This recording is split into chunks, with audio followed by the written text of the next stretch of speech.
Pulsar বাইকের balancer কিভাবে setup করতে হয় আজকে আপনাদের সেই ভিডিওটা দিচ্ছি। তো কন্টিনিউ করেন ভিডিওটা সম্পূর্ণ, তাহলেই বুঝতে পারবেন। অনেকেই কিন্তু পালসার বাইকেই ব্যালেন্সারের বলেন 2 প্যাচ, অনেকেই বলেন 3 প্যাচ, অনেকেই বলেন 2.5 প্যাচ।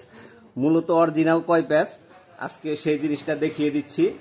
এই দেখেন ব্যালেন্সারের যে গাট রয়েছে, এই গাট কিন্তু আপনার হচ্ছে যে কোথায় হাফ প্যাচ আপনার হচ্ছে যে একটু আছে, যে ফোকাসে আপনার হচ্ছে যে মূলত হচ্ছে যে এই যে হাফ থেকে হচ্ছে মূলত হচ্ছে প্যাচ গণনা হবে যে 1 প্যাচ, 2 প্যাচ, 3 প্যাচ। এটা মূলত হচ্ছে 3 প্যাচ না, মূলত হচ্ছে 2.5 প্যাচ। এই 2.5 প্যাচ করেই কিন্তু হচ্ছে মূলত টাইট করতে হবে, যেহেতু প্রথমে আমরা হাফ প্যাচ টাইট দিচ্ছি।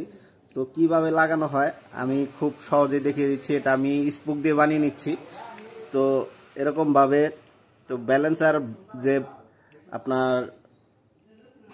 সেট আপ করার একটা রেঞ্জ পাওয়া যায়, আপনার ওটাকে বলে ব্যালেন্সার পোলার। ওই পোলার দিয়ে লাগাইলে আরও অনেক সুন্দর হয়, ইজি।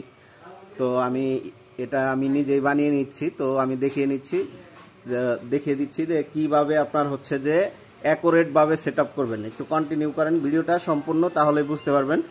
এই যে আপনার হাফ প্যাচ থেকে আমি কিন্তু টাইট দিচ্ছি। হাফ প্যাচ থেকে হচ্ছে 1, তারপর 2, তারপর 3। এটা কিন্তু মূলত হচ্ছে 2.5 প্যাচ হইলো, এটা কিন্তু 3 প্যাচ হইলো না।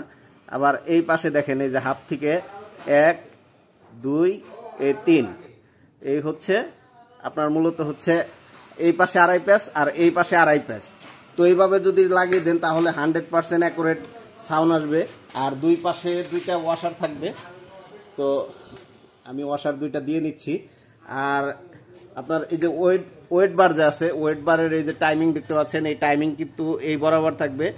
আর হচ্ছে যে কাউন্টার পিডিয়ামের একটা দাগ আছে, আর এইখানে একটা দাগ আছে, এটা বরাবর থাকবে। আর ওইখানে ওই পাশে ম্যাগনেটের হলো টির দাগ আছে। তো ওই টির দাগ যারা টেকনিশিয়ান ভাই তারা বুঝতে পারছেন তো কিভাবে লাগাবেন।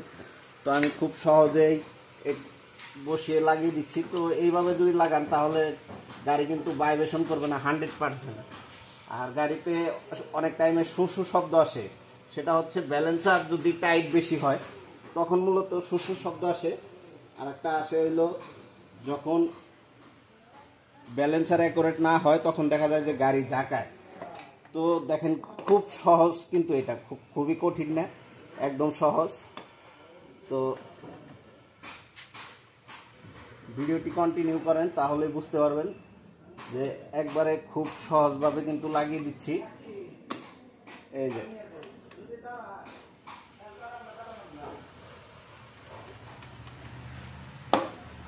সেটআপ কিন্তু হয়ে গেল, একদম কমপ্লিট। তো এইভাবে